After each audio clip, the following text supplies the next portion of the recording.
और एक और बड़ी खबर, भरतपुर परिवहन विभाग में एसीबी की बड़ी कार्रवाई। एसीबी ने सड़क पर वसूली कर रहे उड़न दस्ते की पूरी टीम को पकड़ा है। एक परिवहन निरीक्षक समेत 5 गार्ड्स को एसीबी ने हिरासत में लिया है। हिरासत में लिए गए परिवहन निरीक्षक सहित गार्ड से एसीबी पूछताछ कर रही है।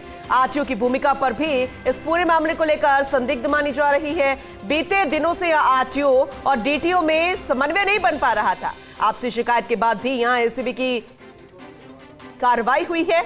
ये बड़ी खबर है। एसीबी ने अब शिकंजा कसा है, लेकिन भरतपुर का परिवहन विभाग अब शक के घेरे में, क्योंकि सड़क पर वसूली कर रहे उड़न दस्ते की पूरी टीम को ही पकड़ लिया है।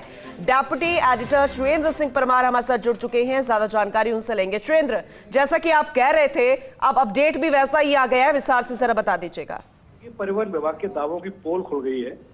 दावों की पोल इसलिए खुल गई है कि एक तरफ तो विभाग में घंटों लंबी मीटिंगें चल रही हैं, आरटीओ को बुलाया जा रहा है, डीटीओ को बुलाया जा रहा है, कहा जा रहा है कि रेवेन्यू बढ़ाइए, लेकिन दूसरी तरफ किस तरीके से विभाग के लोग संगठित करप्शन कर रहे हैं। संगठित इसलिए कि जिन लोगों का काम सड़क पर खड़े होकर चालान करने का है, ये चेक करने का है कि कौन सा वाहन नियमों की पालना कर रहा है नहीं कर रहा, वो लोग खड़े होकर ट्रकों से वसूली कर रहे हैं और एसीबी ने उनको एक तरीके से रंगे हाथ पकड़ा है।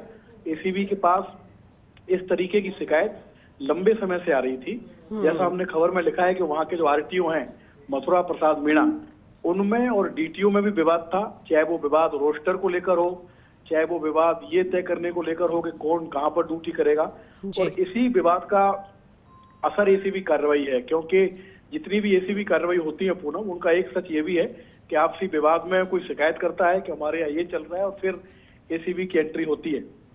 एसीबी की टीम अभी जांच कर रही है, मिलान कर रही है कि जो धनराशि उन गार्डों के पास और निरीक्षक के पास मिली है, क्या वो आज किए गए चालानों से मेल खाती है कि नहीं खाती, और अगर वो राशि उन चालानों की राशि से मेल नहीं खाती तो इसमें केस किया जाएगा। जो भी मौके से जिनको हिरासत में लिया है उनको गिरफ्तार किया जाएगा, और जो बड़े अधिकारी हैं, चाहे वो आरटीओ हो, डीटीओ हो, उनसे भी एसीबी पूछताछ कर सकती है। क्योंकि सुपरविजन के नाते आरटीओ की भी जिम्मेदारी है मथुरा प्रसाद मीणा की, तो वो ये इंश्योर करें कि आखिर उनकी टीम कर क्या रही है। छोटा सा रीजन है, एक भरतपुर एक धौलपुर, उसके बावजूद अगर इस तरीके की कार्रवाई हो जाए भरतपुर में, तो आरटीओ की लीडरशिप पे भी गंभीर सवाल उठते हैं कि आखिर आरटीओ क्या कर रहे हैं। मुख्य वजह जैसे कि आपने बता दी है कि आरटीओ डीटीओ में समन्वय नहीं है, तो जिस तरीके से शिकायत मिली है, तो जब तक सत्यापन नहीं हो जाता, वो पूरी डिटेल जब तक सामने नहीं आ जाती वसूली के पैसों की, तब तक अब कुछ भी कहना जल्दबाजी होगा। शिवेंद्र, थोड़ा इंतजार करना होगा, लेकिन इतना जरूर है, जैसा एसीबी के डीजी से मेरी बात हुई है डॉक्टर रवि प्रकाश मेहड़ा से, उन्होंने कहा है कि ये सरप्राइज हमारा चेकिंग था। हमको लंबे समय से शिकायत मिल रही थी कि भरतपुर में इस तरीके का खेल चल रहा है, वसूली की जा रही है ट्रकों से, उसके बाद हमने ये कार्रवाई की है। तो अगर एसीबी को कोई इनपुट मिला है तो काफी संभावना इस बात की है कि जो राशि है वो चालान की राशि से अधिक हो सकती है। इंतजार करना होगा, आधे घंटे में तस्वीर साफ होगी, फिर पता चलेगा कि आखिर एसीबी को जांच में क्या मिला है। बिल्कुल बिल्कुल, आगे भी आपसे अपडेट लेंगे। फिलहाल बहुत शुक्रिया विस्तार से जानकारी के लिए सुरेंद्र आपका।